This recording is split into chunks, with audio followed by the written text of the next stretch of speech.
Hello, this is father's advice to his daughters continued. Um, Girls, when you're beginning out in life, you probably won't have a lot of disposable income. You'll be the proverbial struggling poor college student.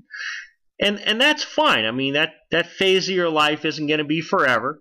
You have other priorities going on called education. Um, but what you need to understand is when the time comes to buy something, ask yourself how many hours of work the cost of that something represents.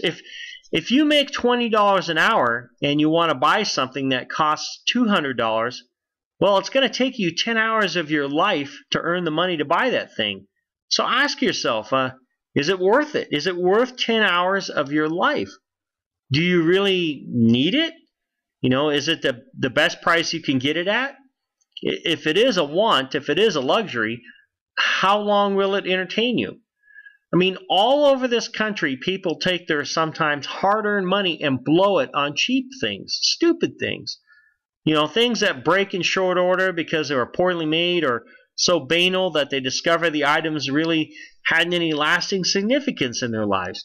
One day the recycle bins are filled with the cardboard boxes stuff comes in, and then 6 months later, the cheap stuff that came in those very boxes is now in the garbage can awaiting burial in a landfill. If I had all the money I've spent on stuff that I quickly lost interest in, I'd be, well, a richer man. Useless stuff just has a way of accumulating until you either throw it away, sell it, or donate it. And a few people just don't throw them away at all. They hoard it.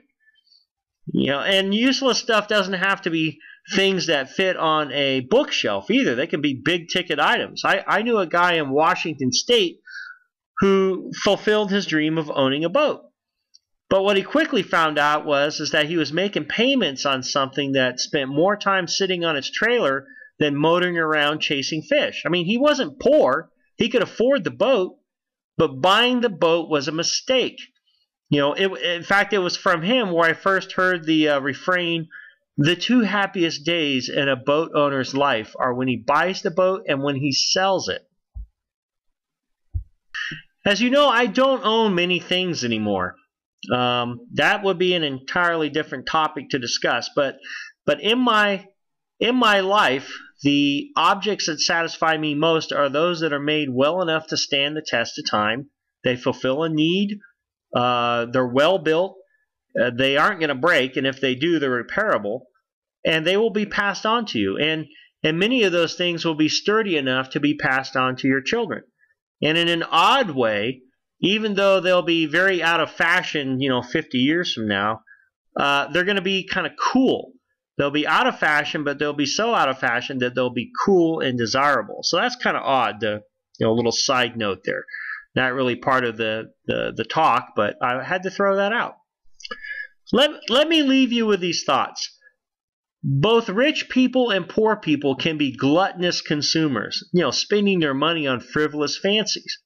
Obviously, because rich people have a deeper bank account, they can go further down that path, but it is the same path. I mean, at some point, buying stuff reveals a materialistic worldview. That is their soul. And a lot of people sit before a vast banquet of delicious food that never ends. The table will always have food, and yet for whatever reason they suffer a bottomless hunger.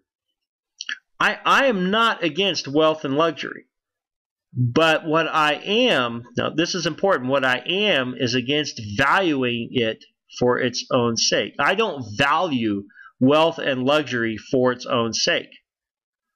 During the Renaissance, there was a young guy, 20 years old I think it was, and his father died. It was they weren't expecting it. So he suddenly came into his father's vast fortune. And his father's colleagues called him into a study in his mansion and gave him this timeless advice. He said, this money that you just got isn't yours to squander on wine, party, and song. This money is generational, and you need to take care of it. You need to spend it on things that are important, but you also have to make sure that the next generation has it too. And what they basically told him was, you're nothing but a steward. You don't own this. You're a steward. You're the keeper of it.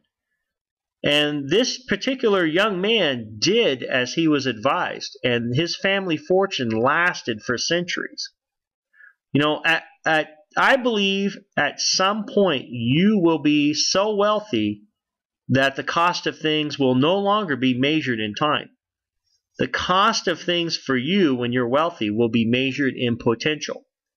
If you could afford a $1 million supercar, would you buy it? Or would you spend that $1 million on something like maybe a medical foundation, working to cure childhood cancer? The last time I checked, the makers of high-end sports cars are still in business and doing well. So obviously there's a lot of people out there that will, go for the shiny thing instead of the spiritual thing or whatever. That is them, okay? Their wealth is tied in, is integral with their self-agency. I would never take that away, okay? But remember, whether you are rich or poor, live your beliefs. And I'll tell you what, when you're rich or poor, you're going to live your beliefs and people are going to see it and they're going to know. No matter what you think in your head or no matter what you say, your beliefs will be worn out like on your sleeve and everyone will know what it is. Be deliberate in what you purchase and don't live a life seeking one disposable pleasure after another. We have our worldview. Live it. And remember that I love you.